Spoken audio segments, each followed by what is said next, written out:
caught a coronavirus, had symptoms like COVID-19, and 3 died.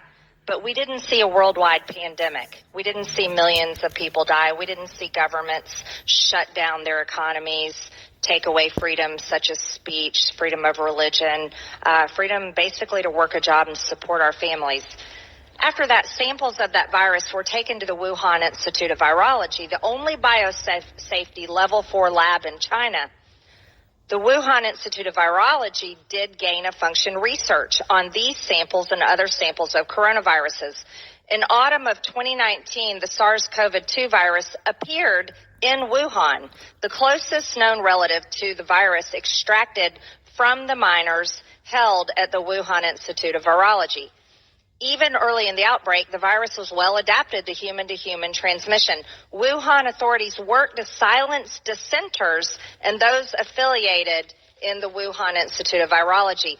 The CCP authorities lobbied the WHO to announce an international emergency and blocked scientific investigations access into the Wuhan Institute of Virology. Here's what's interesting. Chinese military major General Chen Wei was put in charge of containment of COVID-19. He is the CCP's top biological weapons expert and raises questions about Chinese military involvement at the Wuhan Institute of Virology. Dr. Gary, Dr. Anderson, I'll ask each of you one at a time. Why would they put the top biological weapons expert in charge of containment of a virus that was very similar to the one that a few miners caught in 2012, that, by the way, didn't turn into a pandemic? Why would China put their top biological weapons expert in charge instead of just another virologist? Dr. Gary? Representative Green, I don't have any idea. I have no idea. Okay, Dr. Anderson? I can't comment on that. I think it's important to realize, I assume you're referring to the virus RITG13. And what is very clear is that RITG13 cannot have led to SARS-CoV-2.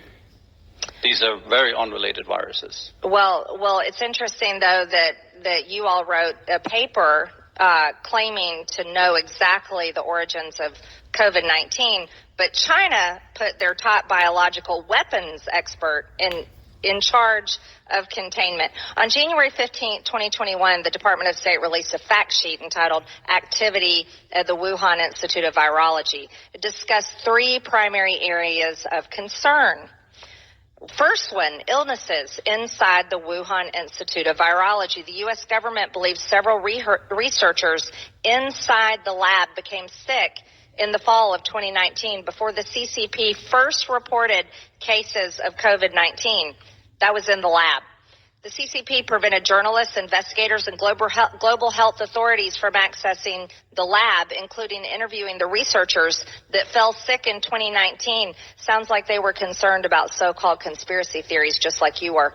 There was also research at the lab starting in at least 2016. The Wuhan Institute of Virology was researching RATG13, just as you mentioned, the bat coronavirus, with the closest relationship to SARS-CoV-2, 96.2% similar. The Wuhan Institute of Virology has published record of dangerous gain-of-function research, gain-of-function like our government has funded with grants through EcoHealth. I'm sure you're familiar.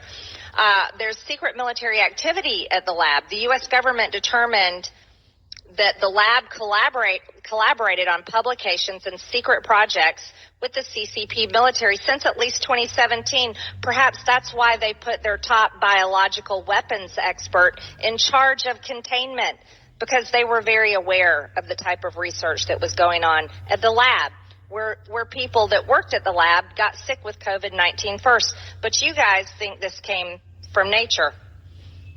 Do you still believe it came from nature, Dr. Gary, Dr. Anderson? Yes, I do believe that the natural origin via the wildlife trade is the most likely origin based on all the science, all the data that we've analyzed. Dr. Anderson? I do. And I think it's important you mentioned the sick researchers here In the recent report, again, the IC continues to assess that this information neither support nor refutes either hypothesis of the pandemic's origin, because the researchers' symptoms could have been caused by a number of diseases. Actually, Dr. Anderson, I'll reclaim my time. The IC believes that the origin of COVID-19 is from the lab. Most of the intelligence community believes that, and they've stated so. So is the Energy Department. And so do many other doctors and researchers believe that it came from the lab. And from all of this evidence, it's very clear that China also believed it came from the lab. But it's unfortunate that you all are speaking the same pro-China talking points as some of our colleagues on our committee. And I think it's more important to really recognize it probably came from the lab. I yield back. Now recognize Dr. Jack.